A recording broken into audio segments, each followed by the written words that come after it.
Hey everybody. Seems like every time you see me, I'm in the same Canada sweatshirt, and my hair looks crazy, and my face looks puffy, and I'm drinking out of this.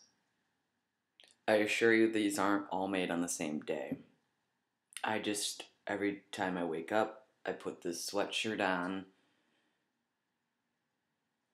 I'm a scrub. I don't know what to tell you. I kind of had a thought. Um, I don't know. Do you think that you individually do make a difference? I know there's a lot of people that don't because these are also the people that don't vote. Although, yes, voting is one instance that's maybe a little bit different than what I'm talking about. But do you think that you make somewhat of a difference in the world? You know, just being you. Do you think you do? I think I do because I do see evidence of it.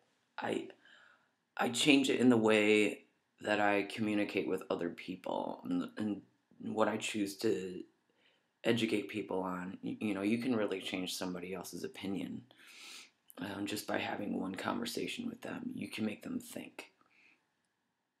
You know, maybe not someone who's supremely staunch in their views.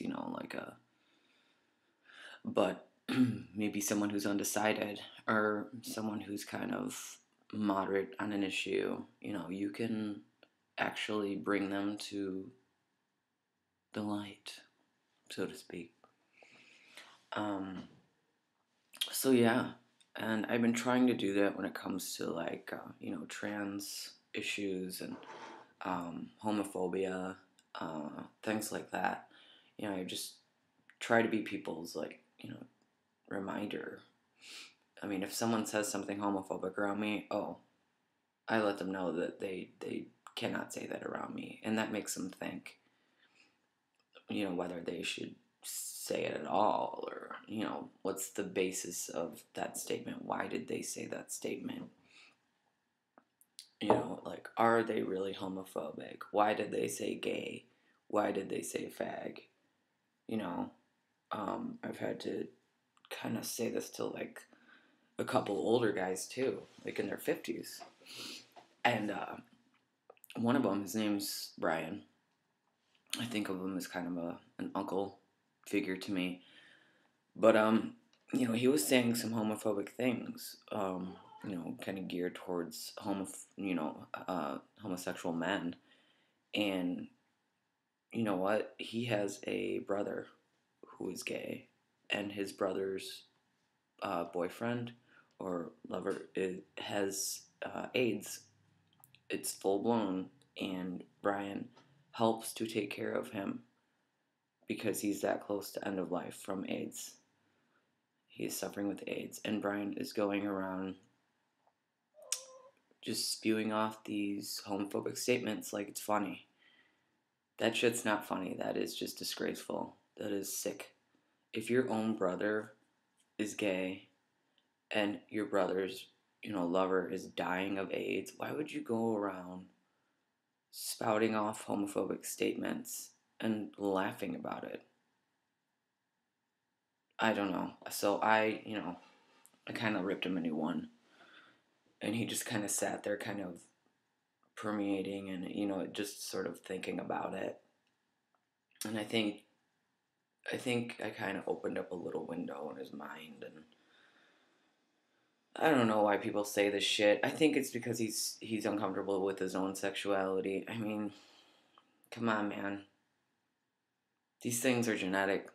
Your brother's gay, you might be too, man. I mean,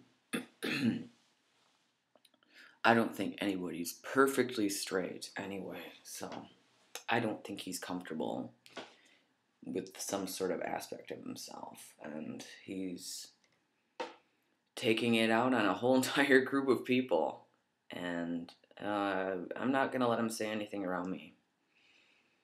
I'm not going to let him.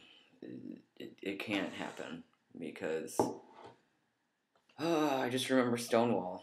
I just remember pre-Stonewall era. Well, I don't remember it, but I just, people should, open their history books and fucking read about that, Being gay is not funny. It's not funny at all. I mean, cops used to, there used to be raids on gay bars. The cops used to raid the gay bars, pull people out, beat the shit out of them, fucking rape the shit out of them, and this happened like on a daily basis. They were just allowed to go in there, and if you weren't wearing at least three pieces of women or men's clothing, you got arrested. Does that sound like something that is American? Does it sound like it? It sounds like some Nazi fascism to me. It's fucked up. I mean, really, read up on it. Read Stone Butch Blues. That is such a good book, and it really talks about it. And the shitty underbelly of 1950s and 60s society in the gay bars, and there was only supposed to be one gay bar open at a time. Why? Well, just cause we hate you. We hate you. It's terrible. They really had to stick together, and I mean, they got the shit raped out of them. They really did. They were scarred and battered. And it wasn't until the Stonewall riots that all ended. These things are fresh, These things didn't happen, like 100 years ago. These things happened, like, just a couple decades ago. And it is fucking bullshit. I mean, really. The homophobia needs to stop. The transphobia needs to stop. Because it is disgusting. Especially if you yourself are identified as LGBTQ. I think we all know who I'm talking about. I mean, it all stems basically from some sort of discomfort with your own sexuality or gender. And stop taking it out on a group of people. Why don't you just, reassess your life, reassess your gender, reassess your sexuality, and quit blaming us? We're not the ones making you hate yourself. You are. You are.